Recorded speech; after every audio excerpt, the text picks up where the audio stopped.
وحتى لم يدافع عني، الشيخ لم يدافع عني. وكان الأولى بك يا فضيلة الشيخ مصطفى العدوي ان لما حد يطلع ويقول لك ان الشيخ سلامة عبد القوي بيفتري الكذب، ان تقول لها ما عهدت في هذا الرجل الكذب. هل عهدت علي الكذب يا شيخ مصطفى وأنت تعرفني جيدا وأنا أعرف أنك تعرفني جيدا؟ فكان الأولى بك أن ترد غيبتي. مش ده من الدين برضه ولا إيه رأيك؟ مش من الدين إنك يعني ترد غيبة أخيك؟ أنا دلوقتي لو حد اتصل بيا وقال إن الشيخ فلان كذاب، هقول له لا اتق الله، لم نعهد على الشيخ الكذب. ممكن الشيخ فلان ساكت، ما هو ساكت، ما هو أعلن السكوت، لكن إننا نقول فلان كذاب لا، هذا ما لا نقبله في حق مشايخنا أبدا. الله يقبح وجوه ويسود وجوه العلماء الجالسين في مصر ويتكلموا أصحاب الملايين. الله ازاي هيقابلوا الناس في رمضان وعلى الشاشات وهيقعدوا يفتوا الفتاوى؟ هيقولوا ايه الشيخ المشايخ دي؟ هيقولوا ايه؟ كنا زمان بنتلم حواليهم ونستنى برامجهم ونستفتيهم في الفتوى الزكاة والبيداع ونسمع كلامهم زي خلاص لانه قرآن كلامهم. نعم. هيقولوا ايه؟ مين اللي هيصدق ومين اللي هيتعامل؟ قبح الله وجوههم، سود الله وجوههم. اللي عنده 25 عيل وخايف عليهم، واللي عنده نسائي عنديش وقت ارد عليكم عشان عندي نسائي وكتب وابحاثي. إذا كنت سخرتش كتبك وأبحاثك للدعوة وتفسير الناس وقول كلمة الحق، هتسخرها ليه يا مولانا؟ لتجارة العمرة؟ الملك عبد الله عطاهم 50,000 زيادة تأشيرة عمرة يا شيخ عشان يتاجروا بيها. ده شيء. وبسرعة عشان أعرف وقتكم والإخوة التصريين، الأخ عبد المنعم فتوح بيروح قاعد مع السفير السعودي في هلسنكي بيبحث مصالحة. أنا بقول له يا دكتور عبد الفتوح عيب اختشي، أنا زميل قديم لك، عيب اختشي. انت ما لمعت ونجم السياسي طلع الا في حزب الاخوان المسلمين او صحيح. الجماعه الاسلاميه. عيب اختشي، ما تتصالحش على الدم يا دكتور عبد المنعم وتاخد كلام مع نفسك وهم بيدوروا على حد زي كده هو ضعيف. يا دكتور عبد المنعم ده زلنا افترض فيك حسن الظن ونفترض نحسن الظن بيك. عيب ما تنزلكش السفير السعودي زي ما عمل في لبنان ايام زمان وعطاهم شويه فلوس واصطلحوا مع بعض والناس ماتت والناس حرقت. حسبنا الله ونعم الوكيل. حسبنا الله.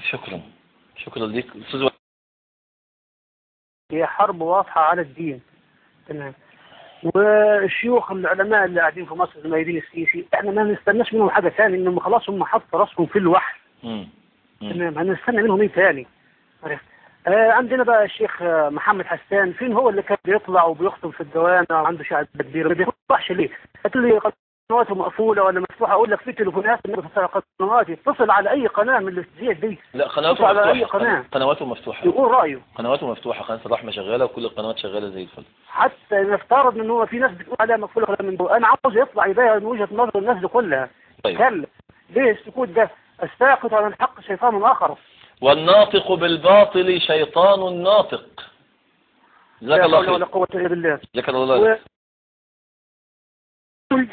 والعجب كل العجب يا شيخ سلامة ان المنصورة لها النصيب الاكبر من الانتهاكات المشينة المغزية الفاضحة، وانا اعلم تماما ان المنصورة فيها شيوخ كثر يعملون على قناة مفترض ان تكون اسما على مسمى.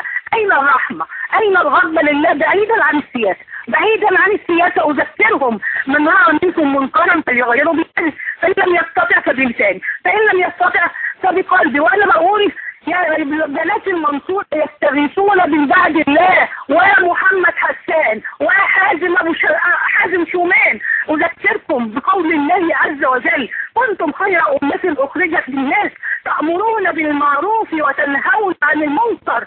أين أنتم؟ أين أنتم؟ هل كره الله بعثكم فصبتكم؟ هل أنتم من الذين يقال لهم فبهم سبح؟ بس جزاك الله خيرا. شكرا ليكي. شكرا. اهلا وسهلا بيك. اتفضلي. انا ام محمد من الاقصر، انا كلمتك قبل كده. نعم اهلا وسهلا بيك يا فندم.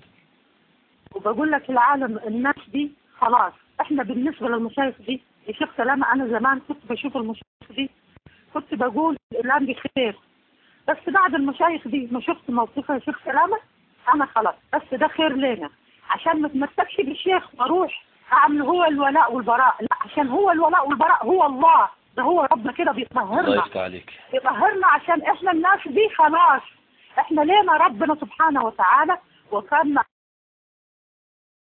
يا شيخ يعني احنا يعني احنا بنتكلم عن يعني مشايخ اللي حضرتك بتصرخ وتزعق فيهم، هم لو حاسين باللي بيحصل، لو هم حاسين ان دول بناتهم افسائهم وانتهاك الاعراض وانتهاك الحرمات والدم اللي بيسيل كل يوم، يعني انت بتتكلم وبتصرخ فيهم ان هم ينطقوا، انت لسه قايلها شيطان اخرس. صحيح. هم ما بيتكلموش، هم شياطين العسكر، انا مش مسميهم هم شياطين العسكر. بل بالعكس انا اقول للي زي دول اللي ساكتين على الدم واللي ساكتين على انتهاك الاعراض ان الشيطان بالنسبه لهم تلميذ عندهم. فهو مستني ايه؟ مستني لما بنته او زوجته او حرماته تنتهك، فساعتها هينطق؟ حسبنا الله. ساعتها هينطق ولا مش هينطق؟ يعني الاصل ان احنا الاصل ان اي امرأة بيعتدى عليها في اي مكان في الدنيا هي اختنا او هي امنا او هي ابنتنا التي لا يمكن ابدا ان نميز بينها وبين ابنائنا او بناتنا. الاصل ان عرض المسلمين كل واحد، وان جسد الامة الاسلامية كل واحد اذا اشتكى منه عضو تداعى له سائر الجسد بالحمى والسهر. ده الاصل كده، والاصل المشايخ هم اللي علموا الناس الدنيا كلها كده بالطريقة دي، وصرخوا وولوا لما حصل اللي حصل في قبل كده في سوريا في اوائل الاحداث يعني ايام، وبعد كده سكتوا. اللي بيحصل في سوريا برضه الدنيا ولع في سوريا ولا حد بيتكلم. وإنا لله وإنا إليه راجعون.